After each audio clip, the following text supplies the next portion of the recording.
नमस्कार मित्रों आज का अपना टॉपिक है राजस्थान की रियासतें। इनके कुछ महत्वपूर्ण प्रश्नों के बारे में अपन चर्चा कर रहे थे। ये पार्ट 5 है। तो दोस्तों शुरू करते हैं। दक्षिण भारत के राष्ट्रकूटों ने कन्नौज पर अधिकार किया। यहाँ से एक शाखा बदायूं आ गई और बदायूं से राष्ट्रकूट राजस्थान आ गई। तो ये क्या कहलाए, बताइए दोस्तों। तो ये राठौड़ कहलाए थे। जो कन्नौज में राष्ट्रकूट वंश था, जो दक्षिण भारत का एक वंश है। राष्ट्रकूट जो है वो दक्षिण भारत के थे, जो कि कन्नौज में रहते थे। तो कन्नौज पर जयचंद गढ़वाल था, जो राष्ट्रकूट वंश का था। तो जयचंद गढ़वाल को मोहम्मद गौरी ने 1194 में जो चंदावर के युद्ध में इसको पराजित कर दिया था। मोहम्मद गौरी ने जयचंद गढ़वाल को पराजित कर दिया था। तो जो जयचंद गढ़वाल का जो भतीजा था राव सिंहा, वो कन्नौज छोड़ करके जो है मारवाड़ आ गया था। और मारवाड़ में जो बिट्ठू गांव है पाली में, वहाँ पर इसने राठौड़ वंश की स्थापना की थी। इसलिए ये कन्नौज के जो राष्ट्रकूट वंश हैं वो मारवाड़ में राठौड़ कहलाए थे। राष्ट्रकूटों से ही राठौड़ वंश का उदय हुआ था। जो जयचंद गढ़वाल है उसका भतीजा था राव सिंह, उन्होंने राठौड़ वंश की स्थापना की थी मारवाड़ में। नेक्स्ट क्वेश्चन है, जोधपुर के राठौड़ों की आरंभिक राजधानी कौन सी थी? जो प्रारंभिक राजधानी थी वो कौन सी थी? तो मित्रों इनमें ऑप्शन के हिसाब से कौन सी है? मंडोर जो है वो आरंभिक राजधानी थी। वैसे जो रावसिया था उसने बिट्टू पाली को अपनी राजधानी बनाया था। उसके बाद जो है वो मंडोर राजधानी हो गई थी। तो इसमें मंडोर ऑप्शन सही हो जाएगा। इसके बाद नेक्स्ट क्वेश्चन है, मारवाड़ के किस शासक ने कर्नाटक से राठौड़ों की कुलदेवी नागणेची माता की प्रतिमा लेकर के आए थे? तो मारवाड़ के कौन से शासक थे जो कर्नाटक से राठौड़ों की कुलदेवी जो नागणेची माता है उसकी प्रतिमा लेकर के आए थे? तो है राव दुगड़ है, जो कि कर्नाटक से नागणेची माता की प्रतिमा लेकर के आए थे। और नगणा गांव बाड़मेर में इसकी स्थापना इन्होंने करवाई थी। ठीक है। नेक्स्ट क्वेश्चन, निम्न में से चांद कंवर सोनग्रा ने किस शहर में चांद बावड़ी बनवाई थी? तो जो चांद कंवर सोनग्रा हैं इन्होंने जोधपुर में चांद बावड़ी बनवाई थी। नेक्स्ट क्वेश्चन,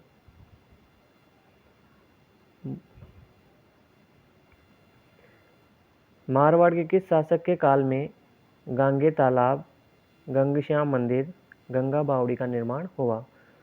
तो इन नामों से पता चलता है किसने किया था। बताइए किसने किया था दोस्तों। तो ये राव गांगा जो कि मालदेव के पिता थे, राव मालदेव के पिता थे। और राव गांगा ने ही जो खानवा का युद्ध हुआ था राणा सांगा के मध्य, राणा सांगा का साथ दिया था इन्होंने। राव गांगा ने मारवाड़ की तरफ से राव गांगा थे, उसमें मालदेव को भी साथ लेकर के गए थे। इसके बाद नेक्स्ट क्वेश्चन है, सोजत का युद्ध व सेवकों का युद्ध मारवाड़ के किस शासक के काल में हुआ? तो सोजत का युद्ध और सेवकों का युद्ध मारवाड़ के किस शासक के काल में हुआ था? तो ये दोस्तों राव गांगा के काल में हुआ था। सोजत का और सेवकों का युद्ध जो था मारवाड़ के, इनके काल में हुआ था। इसके बाद नेक्स्ट क्वेश्चन है, मारवाड़ शासक मालदेव के राज्याभिषेक के समय मालदेव के पास जोधपुर और सोजत प्रगने थे, लेकिन कालांतर में साम्राज्यवादी नीति के तहत 52 युद्धों के द्वारा कितने प्रगने जीते थे? तो कितने प्रगने जीते थे बताइए दोस्तों। इसमें इन्होंने 58 प्रगने जीते थे। मालदेव, ये मालदेव वही है जिनसे जो लूणकरण की पुत्री थी उमादे, उन्होंने विवाह के बाद ये इनसे रूठ गई थी मालदेव से, और आजीवन कहाँ रही थी? तारागढ़ अजमेर में रही थी। मालदेव के 2 सेनापति थे। कौन कौन से थे? जेता और कोपा, ये दोनों सेनापति थे। और मालदेव को 52 युद्धों का विजेता भी कहा जाता है तथा इसको जो बदायूं ने, अकबर के कालीन जो विद्वान था बदायूनी, उसने मालदेव को भारत का महान पुरुषार्थी कहा है।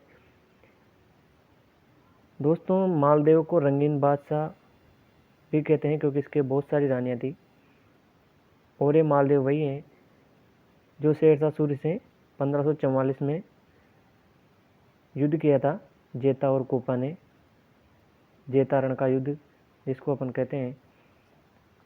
तो मालदेव के बारे में ये बहुत इम्पोर्टेंट प्रश्न है। इसके बाद नेक्स्ट प्रश्न की बात करते हैं। मारवाड़ के शासक मालदेव के समय निम्न में से मुस्लिम रियासत थी तो कौन कौन सी थी? ये सिक्की थी, बद्राजूण थी और सिंथल, यानी कि तीनों रियासतें मुस्लिम रियासतें थी। इसके बाद नेक्स्ट क्वेश्चन है, जोगी तीर्थ जोधपुर का किस मुगल बादशाह किससे संबंध है? जोगी तीर्थ जोधपुर का किस मुगल बादशाह से संबंध है? तो ये जो संबंध है ये हुमायूं से संबंध है। इसके बाद नेक्स्ट प्रश्न है, हुमायूं ने मालदेव के पास किसको भेजा था? तो दोस्तों, हुमायूं और शेरशाह सूरी, इनके मध्य युद्ध चल रहे थे, दोनों के मध्य। तो मालदेव के पास जब हुमायूं ने भेजा था तो अतका खां को भी भेजा था, रायमल सोनी को भी भेजा था, मीर समंद को भी भेजा था। इन तीनों को हुमायूं ने मालदेव के पास भेजा था। इसके बाद नेक्स्ट क्वेश्चन है, राव मालदेव चरित्र ग्रंथ के लेखक कौन है? राव मालदेव चरित्र के ग्रंथ के लेखक कौन है? तो मुंशी देवी प्रसाद जो हैं वो राव मालदेव चरित्र के ग्रंथ के लेखक हैं। इसके बाद नेक्स्ट क्वेश्चन, शेरशाह सूरी की मृत्यु के बाद मालदेव ने जोधपुर पर कब अधिकार किया?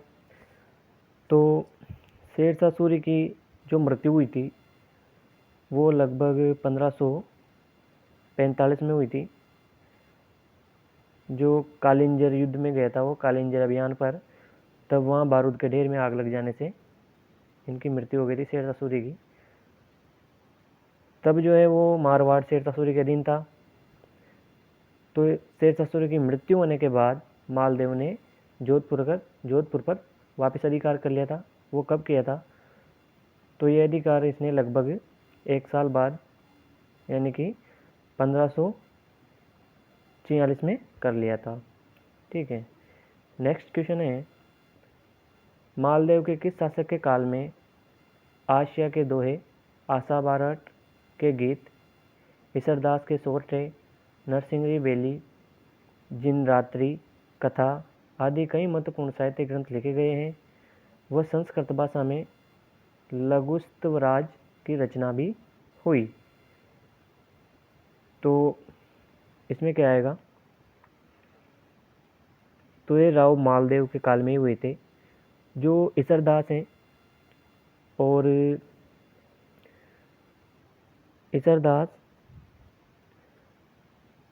और आशा बारट, ये सब इसके दरबार में विद्वान थे। इसके बाद नेक्स्ट क्वेश्चन है, राजस्थान का प्रथम राजपूत शासक है जिसने परम शक्तिशाली मुगल सम्राट अकबर को चुनौती दी थी? तो जब राजस्थान में अकबर ने अपना नागौर दरबार लगाया था तब राजस्थान के बड़े बड़े राजाओं ने उसके सामने घुटने टेक दिए थे, लेकिन मारवाड़ का एकमात्र राजा था जिसने अकबर की दीनता स्वीकार नहीं की थी और अकबर का विरोध किया था, सामना किया था। वो कौन थे? तो वो थे राव चंद्रसेन। राव चंद्रसेन ने अकबर की अधीनता स्वीकार नहीं की थी, इसलिए राव चंद्रसेन जो है उनको महाराणा प्रताप का अग्रगामी कहते हैं और भूला बिसरा राजा भी इनको कहा जाता है। नेक्स्ट क्वेश्चन है, मारवाड़ के दुर्गादास राठौड़ ने राय का रेबारी की हत्या कब की थी? मारवाड़ के जो दुर्गादास राठौड़ थे, इन्होंने राय का रेबारी की हत्या कब की थी? तो दोस्तों, जो दुर्गादास राठौड़ थे वो जसवंत सिंह जी के समय के थे और ये बहुत स्वामी भक्त व्यक्ति हुए हैं। तो जब दुर्गादास राठौड़ जसवंत सिंह जी के खेतों में रखवाली कर रहे थे तो वहाँ पर एक राय का रेबारी जो अपने ऊँटों को चलाता हुआ आता है और इन दोनों में बहस होने लगती है। तो राय का रेबारी जसवंत सिंह जी के बारे में भला बुरा कहता है, तो दुर्गादास राठौड़ ने राय का रेबारी की हत्या कर दी थी। मात्र 10 साल की उम्र में इन्होंने राय का रेबारी की हत्या कर दी थी। तो कब की थी? तो ये जो हत्या है वो इन्होंने 1655 में, 10 या 15 साल के थे तब इन्होंने राय का रेबारी की हत्या कर दी थी। जसवंत सिंह जी के बारे में इसने भला बुरा कहा था, इसलिए दुर्गादास राठौड़ ने जो जसवंत सिंह जी का पुत्र था तो उनको भी इन्होंने बचाया था औरंगजेब से, अजीत सिंह जी को। और जसवंत सिंह जो दुर्गादास राठौड़ हैं इनको अणबिंद्या मोती राठौड़ों का यूलिसेस भी कहते हैं। दुर्गादास राठौड़ को बहुत ही स्वामी भक्त थे और जो दुर्गादास राठौड़ हैं इनकी छत्री जो है वो उज्जैन में बनी हुई है। उज्जैन में शिप्रा नदी के तट पर दुर्गादास राठौड़ की छत्री बनी हुई है, क्योंकि अजीत सिंह ने जो है इनको दुर्गादास राठौड़ को देश निकाला दे दिया था, तो ये उज्जैन चले गए थे, उज्जैन में इनकी छत्री है। अब नेक्स्ट क्वेश्चन है, मारवाड़ के किस शासक के काल में जग्गा खड़िया ने वचनिका राठौड़ रतन सिंह महेश दासोत्री पुस्तक लिखी थी? तो किसने लिखी थी? वो महाराजा जसवंत सिंह के काल में लिखी गई थी। ठीक है। इसके बाद नेक्स्ट क्वेश्चन, मारवाड़ के किस शासक को सिरोही के कालिंदी गांव में मुकुंदास खींची की देख रेख में जयदेव पुरोहित के घर रखा गया था? तो मारवाड़ का कौन सा शासक था जिसे सिरोही में रखा गया था मुकुंदास खींची की देख रेख में? तो ये दोस्तों कौन थे? अजीत सिंह। अजीत सिंह के पिता जसवंत सिंह जी थे और जसवंत सिंह जी की मृत्यु जब हुई थी तब अजीत सिंह जी का जन्म नहीं हुआ था, उसके बाद इनका जन्म हुआ था, 1-2 महीने बाद इनका जन्म हुआ था। तो अजीत सिंह जी है उनको जो औरंगजेब था वो इनके मारवाड़ पर अधिकार करना चाहता था और जो मारवाड़ का राजा था अजीत सिंह जी वो बहुत छोटे थे, इसलिए जो दुर्गादास राठौड़ हैं उन्होंने कालिंदी गांव में मुकुंदास खींची की देख रेख में जयदेव पुरोहित के घर इनको रखा था और लगभग 30 वर्षों तक इनको बचा के रखा था औरंगजेब से। उसके बाद मारवाड़ का राज्य दिलाया था इनको दुर्गादास राठौड़ ने अजीत सिंह जी को। इसके बाद नेक्स्ट क्वेश्चन है, पुली जसवंत संवाद सिद्धांत बोध भाषाभूषण उपरोक्त सिद्धांत सार प्रबोध चंद्रोदय आनंद विलास आदि ग्रंथ के लेखक कौन हैं? तो ये जो इतने सारे ग्रंथ हैं इनके लेखक कौन हैं? तो महाराजा जसवंत सिंह। महाराजा जसवंत सिंह जो हैं वो इन ग्रंथों के लेखक हैं। इसके बाद नेक्स्ट क्वेश्चन है, राजस्थान में पहली बार जनगणना का उल्लेख कौन सा ग्रंथ देता है? बहुत ही इंपॉर्टेंट प्रश्न है। तो ये मारवाड़ा प्रगनारी विगत, ये जो ग्रंथ है मारवाड़ा प्रगनारी विगत, ये अपने को जनगणना का उल्लेख देता है। इसके बाद नेक्स्ट क्वेश्चन, मारवाड़ के किस शासक ने गुणसागर दुर्गादास पाठ निर्वाण राधुआ पुस्तकें लिखी थी? तो ये अजीत सिंह ने ये पुस्तकें लिखी थी। अजीत सिंह को दुर्गादास राठौड़ ने 30 वर्षों तक जो है इनका पालन पोषण किया था और मारवाड़ राज्य जो है वो दिलाने में इनकी सहायता की थी। बहुत ही बड़ी स्वामी भक्ति का परिचय दिया था दुर्गादास राठौड़ ने अजीत सिंह जी को। इसके बाद नेक्स्ट क्वेश्चन है, मारवाड़ का अणबिंदिया मोती राठौड़ों का यूलिसेस किसे कहा जाता है? तो ये दुर्गादास राठौड़ को कहा जाता है। स्वामी भक्ति का परिचय दिया था इन्होंने, तो वीर दुर्गादास राठौड़ को मारवाड़ का अणबिंदिया मोती राठौड़ों का यूलिसेस कहा जाता है।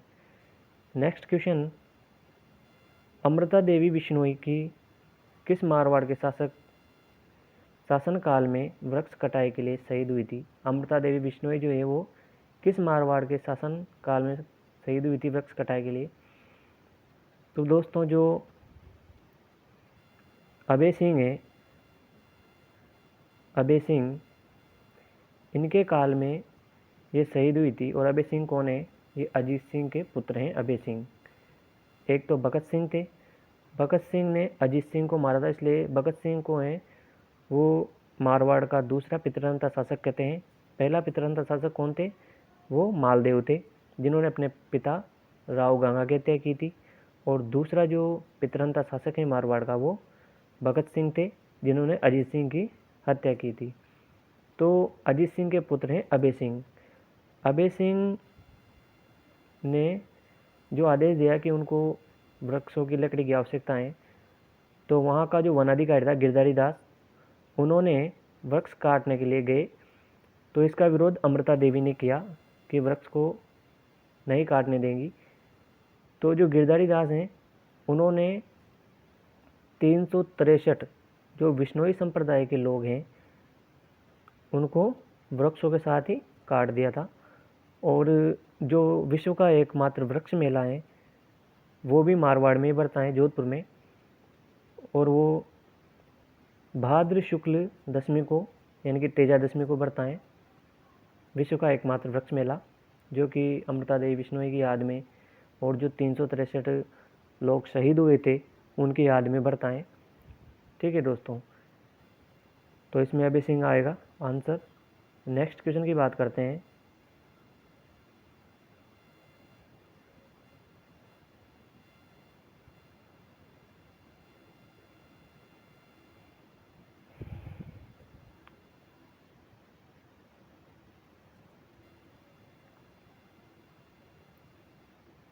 बीकानेर के किस शासक के निवास स्थान को बीकाजी की टेकरी कहते हैं, जिसने बीकानेर में कोडमदेसर भैरव मंदिर बनाया था? तो बीकाजी की टेकरी किस शासक के निवास को कहते हैं? राव बीका। राव बीका के निवास स्थान को बीकानेर की टेकरी कहते हैं। और दोस्तों यदि आपको वीडियो पसंद आता है तो चैनल को लाइक, शेयर और सब्सक्राइब कर दीजिए और बेल आइकन को भी दबाइए दोस्तों, जिससे कि जो भी वीडियो चैनल पर अपलोड होगा उसका नोटिफिकेशन आपको चला जाएगा।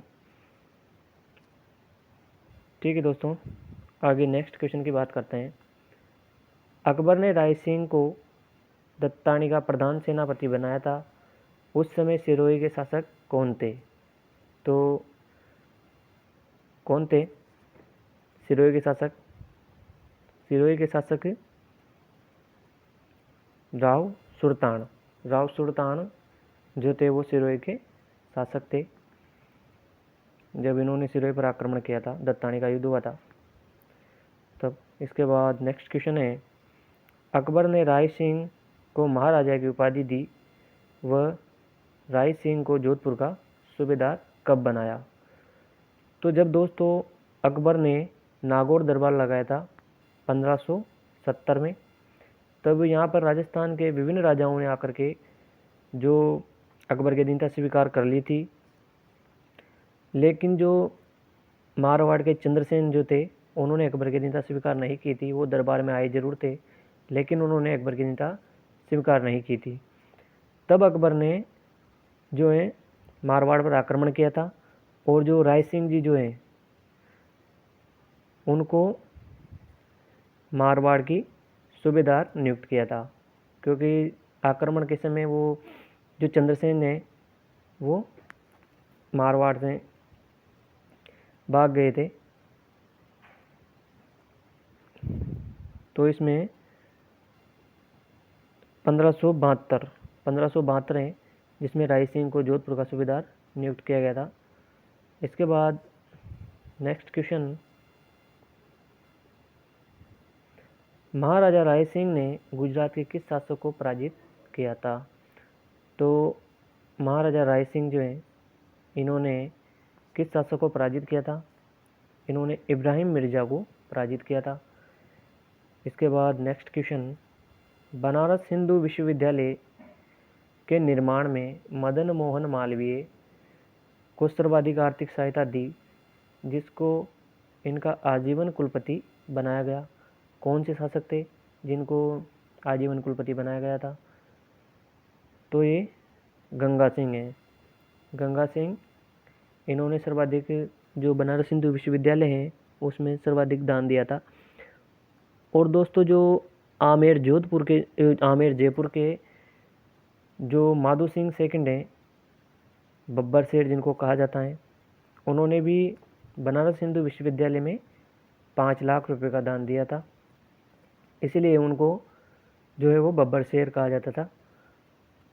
चांदी के जो 2 बड़े पात्र वो विदेश लेके गए थे, उनमें गंगा जल भर के ले गए थे, वही है माधो सिंह सेकंड। अपने 9 पासवानों के लिए जो नाहरगढ़ दुर्ग में 9 महल बनवाए थे, वही माधो सिंह सेकंड है। ठीक है, तो इसमें गंगा सिंह आ जाएगा। इसके बाद नेक्स्ट क्वेश्चन है, राय सिंह की सेवाओं से प्रसन्न होकर अकबर ने 1577 ईस्वी में उनका मनसब बढ़ाकर कितने प्रगने जागीर में प्रदान किए थे? राय सिंह जो कि कल्याणमल के पुत्र थे, और राय सिंह का भाई था पृथ्वीराज राठौड़, जिसने गागरोन दुर्ग में कौन सा ग्रंथ लिखा था? वैली किशन रुक्मणी जी ख्यात, जो कि डिंगल भाषा में लिखा था, इसलिए इनको डिंगल का हीरोज भी कहा जाता है पृथ्वीराज राठौड़ को। और जो अकबर ने राय सिंह का मनसब है वो बढ़ाकर कितने जागीर प्रगने किए थे? तो ये दोस्तों, इन्होंने 51 प्रगने जो हैं अकबर ने इनको प्रदान किए थे, राय सिंह जी को। इसके बाद नेक्स्ट क्वेश्चन, राय सिंह महोत्सव ज्योतिष रत्नमाला नामक ग्रंथों की टीका किसकी रचना है? तो ये जो है राय सिंह जी की रचनाएं, इनके द्वारा लिखी गई है ये। इसके बाद नेक्स्ट क्वेश्चन है, राय सिंह के दरबारी जय सोम ने करमचंद वंशो कीर्तनम काव्य की रचना की, इसमें राय सिंह को क्या कहा गया? तो जो राय सिंह का दरबारी था जय सोम, इसने इस ग्रंथ में क्या कहा था? करमचंद वंशो कीर्तनम काव्य में इन्होंने राय सिंह को राजेंद्र कहा था। ठीक है, नेक्स्ट क्वेश्चन, बीकानेर के किस शासक ने, यहाँ बिहार नहीं आएगा, बीकानेर के किस शासक ने अपने सरदारों को कन्यावध न करने की शपथ दिलाई थी? कौन थे जिन्होंने कन्यावध न करने की शपथ दिलाई थी? तो बीकानेर के जो रतन सिंह जी थे, उन्होंने ये शपथ दिलाई थी कन्यावध नहीं करने की। इसके बाद अगला क्वेश्चन है, बीकानेर के किस शासक ने कुंभा के संगीत ग्रंथों का संकलन किया? वह हिंदू देवी देवताओं की मूर्तियों का संकलन कर उन्हें बीकानेर में 33 करोड़ देवी देवताओं के मंदिर में रखवाया था। तो कौन से शासक थे जिन्होंने 33 करोड़ देवी देवताओं के मंदिर में बीकानेर में रखवाया था? तो देखिए दोस्तों, जो अनूप सिंह जी हैं, अनूप सिंह जी, उन्होंने ये कार्य किया था। अनूप सिंह जी ने, जब औरंगजेब पूरे भारत में मंदिर तोड़ रहा था, तो अनूप सिंह जी भी उसके साथ थे। और ये जो है वो प्रत्येक जगह से जो मूर्तियाँ थी उनको ला ला करके ये बीकानेर में लेके आए थे, और वहाँ पर उन सभी मूर्तियों का एक मंदिर बनवाया था। 33 करोड़ देवी देवताओं के मंदिर के नाम से जाना जाता है। ठीक है दोस्तों, नेक्स्ट क्वेश्चन है, इसमें अनूप सिंह जी हो जाएगा। अब नेक्स्ट है, बीकानेर में रत्न बिहारी मंदिर किसने बनवाया था? तो बीकानेर में जो रतन बिहारी मंदिर है वो रतन सिंह जी ने बनवाया था। अगला प्रश्न, अनुप विवेक, काम प्रबोध, श्राद्ध प्रयाग चिंतामणि आदि पुस्तकें किसने लिखी थी? बताइए किसने लिखी थी? ये अनूप सिंह जी ने लिखी थी। इसके बाद अगला प्रश्न है, 1947 में राजस्थान में गंगा नहर का निर्माण करवाया, इसलिए गंगा सिंह को राजस्थान का भागीरथ कहते हैं। इस नहर का उद्घाटन किसने किया था 1927 में? किसने किया था? कौन था 1927 के टाइम पे? तो लॉर्ड इरविन। लॉर्ड इरविन जो थे वो इन्होंने उद्घाटन किया था गंगा नहर का। इसके बाद नेक्स्ट क्वेश्चन है, राजस्थान के कौन से क्षेत्र में चैत्र शुक्ल पंचमी को गुलाबी गणगौर मनाई जाती हैं? तो सभी को पता होगा, है तो बहुत सिंपल प्रश्न है कि गुलाबी गणगौर कहाँ पर मनाई जाती हैं? ये नाथद्वारा में मनाई जाती हैं गुलाबी गणगौर। इसके बाद नेक्स्ट क्वेश्चन है, बिसल देवरासों की मुख्य महिला पात्र निम्नलिखित में से कौन सी हैं? जो बिसल देवरासो हैं एक ग्रंथ है, विग्रहराज चतुर्थ जो थे उनके ऊपर ये ग्रंथ हैं। तो इसमें मुख्य महिला पात्र कौन है? तो ये जो है मुख्य महिला पात्र ये राजमती हैं। राजमती जो कि विग्रहराज चतुर्थ की पत्नी थी। इसके बाद नेक्स्ट क्वेश्चन है, अपनी गोपुरम आकृति के लिए प्रसिद्ध रंगनाथ मंदिर जिसका निर्माण सेठ पूरणमल ने 1144 ईस्वी में करवाया था, कहाँ पर स्थित है? जो रंगनाथ मंदिर है दोस्तों ये पुष्कर अजमेर में स्थित है। और ये जो मंदिर है ये द्रविड़ शैली में है, यानी कि दक्षिण भारत की जो शैली है, दक्षिण भारत की जो शैली है यहाँ की वो द्रविड़ शैली कहलाती हैं। तो ये द्रविड़ शैली हैं और ये इस प्रकार से हैं, इस प्रकार से बना हुआ है जिसमें बहुत सारी मूर्तियाँ लगी रहती हैं। साउथ की मूवीज़ में आपने देखे होंगे वो मंदिर, उसी प्रकार का मंदिर है ये रंगनाथ जी का मंदिर। इसके बाद नेक्स्ट क्वेश्चन है, अजमेर में अजयपाल बाबा की अजयपाल की पूजा अजयपाल बाबा के नाम से कब होती है? तो अजमेर है, अजमेर में जो अजयपाल जी थे जिन्होंने अजमेर दुर्ग का निर्माण करवाया था गढ़बिटली पहाड़ी पर, तो इनकी पूजा जो अजयपाल बाबा के नाम से कब होती है? तो ये भाद्रपद शुक्ल षष्ठी को होती हैं अजयपाल की पूजा अजयपाल बाबा के नाम से। नेक्स्ट क्वेश्चन, किस चौहान शासक के काल में अजमेर पर प्रथम बार मुसलमानों का आक्रमण हुआ था? तो किसके काल में हुआ था ये मुसलमानों का प्रथम बार आक्रमण? दुर्लभ राज प्रथम के समय हुआ था। इसके बाद नेक्स्ट क्वेश्चन है, किस चौहान शासक ने अनंत प्रदेश जो कि वर्तमान में सीकर कहलाता है, अनंत प्रदेश सीकर में हर्ष महादेव का मंदिर बनवाया था? तो किसने बनवाया था हर्ष महादेव का मंदिर? ये गुवक प्रथम जो है उसने हर्ष महादेव का मंदिर बनवाया था।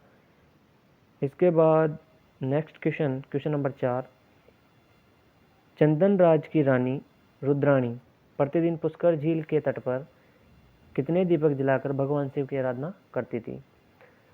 तो जो चौहान शासक हैं चंदन राज, इनकी रानी थी रुद्राणी। रुद्राणी को सर्पदोष था, सर्पदोष होने के कारण रुद्राणी को जो है वो रात में नींद में सांप ही सांप नजर आते थे, इसलिए ये जो है पुष्कर झील के तट पर कितने दीपक 1000 दीपक जलाती थी। इसके बाद नेक्स्ट क्वेश्चन, किस चौहान शासक ने भड़ोच में अपनी कुलदेवी आशापुरा माता का मंदिर बनवाया था? तो किस चौहान शासक ने बनवाया था आशापुरा माता कुलदेवी का मंदिर? ये विग्रहराज प्रथम ने बनवाया था। अगला प्रश्न है, अजमेर के किस चौहान शासक के काल में 1024 ईस्वी मोहम्मद गजनवी ने आक्रमण किया था? किस चौहान शासक के काल में किया था? बताइए दोस्तों। तो ये वीरेराम चौहान जो थे इनके काल में किया था। इसके बाद अगला प्रश्न है, अजमेर के किस चौहान शासक के काल में सोमनाथ मार्ग में एक भिक्षागृह बनवाया गया? किस चौहान शासक के काल में बनवाया गया था भिक्षागृह? तो ये जो है वो पृथ्वीराज प्रथम के काल में बनवाया गया था। अगला प्रश्न है, अजमेर का वह शासक था जो शैव होते हुए यानी कि शिव भक्त होते हुए भी धर्म सहिष्णु था। उसने जैन और वैष्णव धर्मावलंबियों का सम्मान की दृष्टि से देखा था। कौन सा शासक था जो शैव होते हुए भी जैन और वैष्णवों को धर्मावलंबियों को सम्मान की दृष्टि से देखता था? कौन था वो? बताइए मित्रों। तो ये अजयराज जो थे वो इनको सम्मान की दृष्टि से देखते थे, यानी कि अन्य जो धर्म थे उनका वो आदर करते थे। इसके बाद नेक्स्ट क्वेश्चन है, किस अजमेर चौहान शासक के दरबार में 2 प्रकांड विद्वान देवबोध और धर्मघोष रहते थे? बहुत इम्पोर्टेंट प्रश्न है। कौन सा चौहान शासक था जिसके काल में ये रहते थे? तो अर्णोराज आनाजी, जिसने आनासागर झील बनवाई थी इन्होंने। आनाजी भी कहते हैं इनको। जो तुर्कों से रक्त रंजित भूमि थी उसको पवित्र करने के लिए इन्होंने अर्णोराज ने आनासागर झील का निर्माण करवाया था। तो इनके काल में जो है वो देवबोध और धर्मघोष 2 विद्वान रहते थे। अगला प्रश्न है, धर्मघोष सूर्य के कहने पर किस चौहान शासक ने एकादशी के दिन पशुवध पर प्रतिबंध लगाया था? तो किस चौहान शासक ने लगाया था प्रतिबंध? ये दोस्तों विसल देव जो विग्रहराज चतुर्थ थे उन्होंने प्रतिबंध लगाया था। अगला प्रश्न है, प्रसिद्ध जैन आचार्य जीन दत्त सूर्य का स्मारक दादाबाड़ी अजमेर में बना हुआ है। यह किस चौहान शासक के दरबार में थे? तो ये जो है वो विग्रहराज चतुर्थ के दरबार में थे। इसके बाद नेक्स्ट प्रश्न है,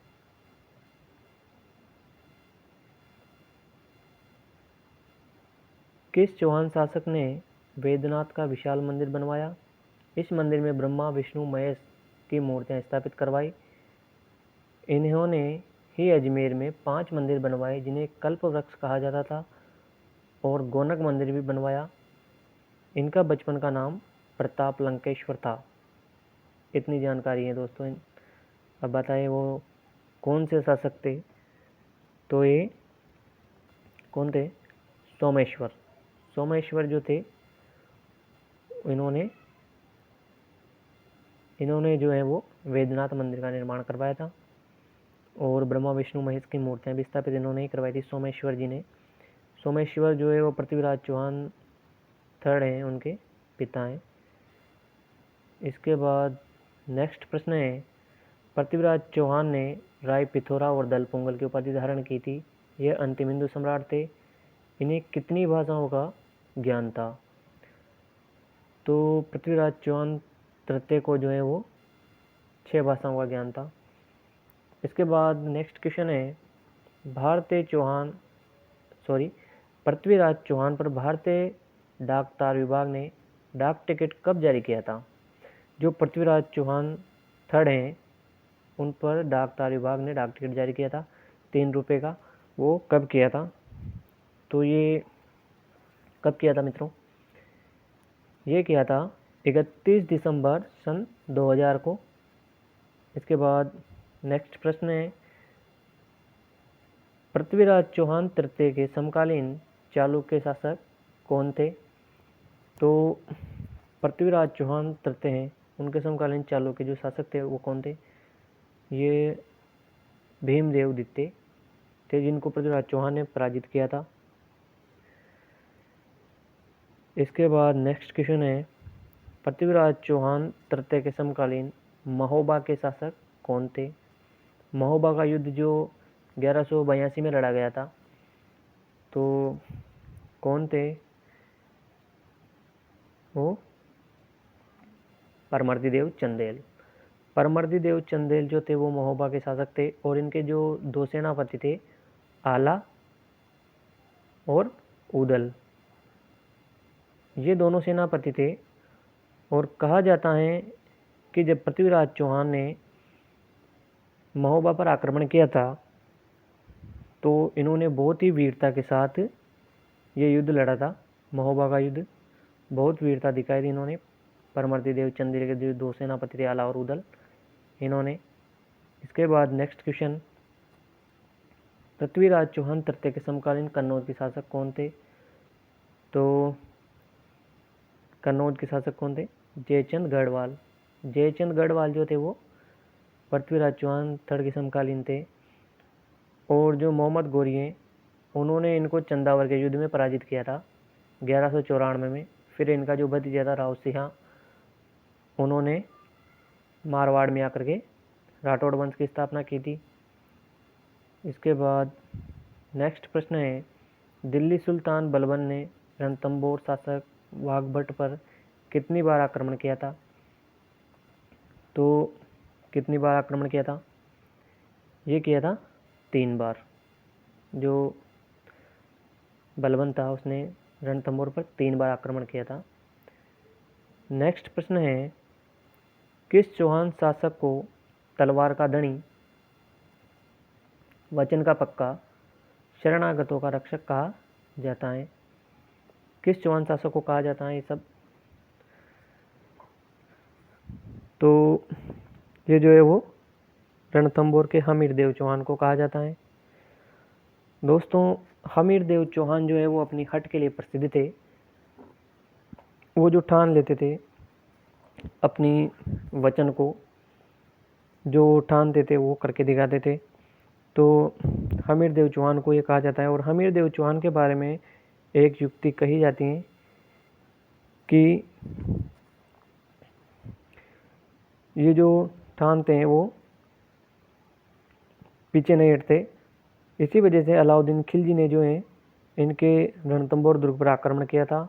और राजस्थान का जो पहला शाका था और पहला जल जोहर जो हुआ था वो हमीरदेव चौहान के समय पे ही हुआ था। 1301 में अलाउद्दीन खिलजी ने यहाँ पर आक्रमण किया था, क्योंकि अलाउद्दीन खिलजी की जो बेगम थी चिमना, उससे महमूद शाह जो है वो प्रेम करता था। और जब अलाउद्दीन खिलजी को ये पता चला था तो अलाउद्दीन खिलजी ने महमूद शाह को मारने के लिए सैनिक भेजे। लेकिन महमूद शाह भाग करके कहाँ गया था? हमीरदेव चौहान के पास आ गया था। तो हमीरदेव चौहान ने महमूद शाह को शरण दी थी। और शरण देने के बाद अलाउद्दीन खिलजी ने कहा था कि महमूद शाह को लौटा दो, लेकिन अलाउद्दीन खिलजी को इन्होंने महमूद शाह को नहीं लौटाया था, क्योंकि ये हठी राजा थे। तो इसलिए जो है ये अपनी हट के कारण प्रसिद्ध हैं। और जो हमीर हैं इनके बारे में एक युक्ति है कि सिंह सवन सतपुरुष वचन कदन फलन एक बार, तिरिया तेल हमीर हट चढ़े न दूजी बार। ये युक्ति है कि जिस प्रकार केले के एक बार ही फल आता है, जो विवाह है वो एक बार ही तेल चढ़ते हैं, तो उसी प्रकार जो हमीर जो वचन दे देता है वो एक बार ही देता है, उसके बाद वो पीछे नहीं हटता, भले ही शीश क्यों ना कट जाए। ठीक है दोस्तों, तो हमीरदेव चौहान जो कि रणथंभौर के थे। इसके बाद नेक्स्ट क्वेश्चन है, हमीरदेव चौहान के ग्रंथ का नाम क्या था? तो हमीरदेव चौहान है, इनके ग्रंथ का नाम क्या था? तो इनका जो ग्रंथ है उसका नाम श्रृंगारहार। श्रृंगारहार जो है वो हमीरदेव चौहान के ग्रंथ का नाम था। अगला प्रश्न, हमीरदेव ने दिग्विजय की नीति अपनाई थी जिसके तहत हमीर को कोटि जन यज्ञ करवाया था, और इस यज्ञ का पंडित कौन था? जो हमीरदेव ने कोटि जन यज्ञ करवाया था उसका पंडित कौन था? बताइए मित्रों। तो विश्वरूप जो है वो इस यज्ञ का पंडित था। ठीक है दोस्तों, अगर आपको क्विज पसंद आई है तो आप लाइक, शेयर, कमेंट और चैनल को सब्सक्राइब कीजिए राजस्थान क्लासेज को। ऐसे ही इंटरेस्टिंग वीडियो जो कि आपकी परीक्षा की दृष्टि से महत्वपूर्ण होंगे वो ऐसे ही लाएंगे। और दोस्तों, जम के तैयारी कीजिए। ठीक है। जय हिंद, जय भारत, नमस्कार।